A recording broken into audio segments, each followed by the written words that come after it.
Le chef d'entreprise doit être celui qui porte la compétence. Donc j'ai dû improviser.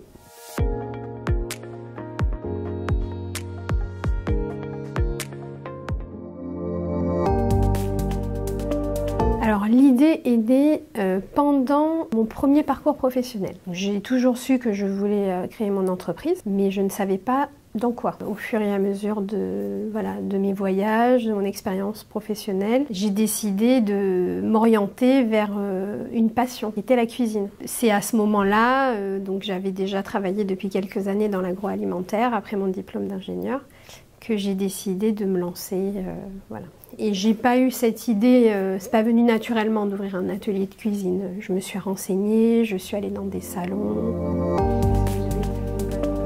On a ce qu'on appelle des plateformes d'initiative locales.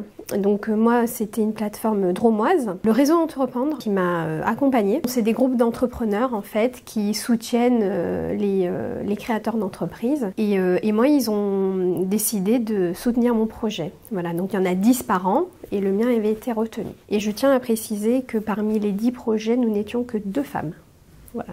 Ce qui est très important dans mon combat de chef d'entreprise au quotidien, c'est la représentativité des femmes en entrepreneuriat.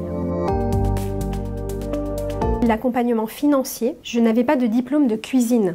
J'étais ingénieure. Donc très peu de banques en fait ont décidé de m'accompagner. En fait une seule, c'est toujours mon banquier d'ailleurs. Puisque dans les métiers de bouche, dans les métiers très techniques comme ça qui demandent, c'est de l'artisanat, ça demande un savoir-faire. Le chef d'entreprise doit être celui qui porte la compétence. Donc j'ai dû improviser.